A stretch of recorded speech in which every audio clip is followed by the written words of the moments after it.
Hi, this is Nicola from Yummy Recipe, and today I came to Abu Zeid restaurant. It's in Haifa, in Israel, and he have a fish restaurant, and I wanna show you all the dishes that he made here in the restaurant. As you see, this is shrimps with garlic sauce, decorate with nice lemon and tomato cherry, and barbunia fish, and shrimps from the Mediterranean Sea.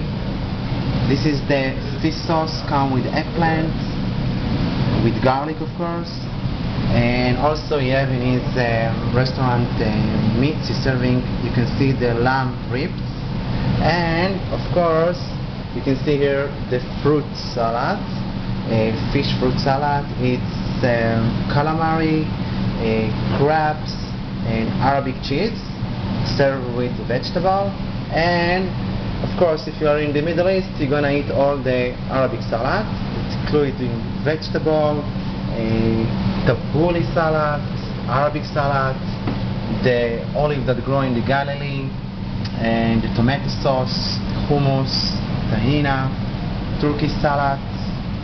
And this is the restaurant. It's in Haifa, so all of you are invited to come here. It's great, and also the prices are not expensive at all. So God bless you from the Galilee, Nicola.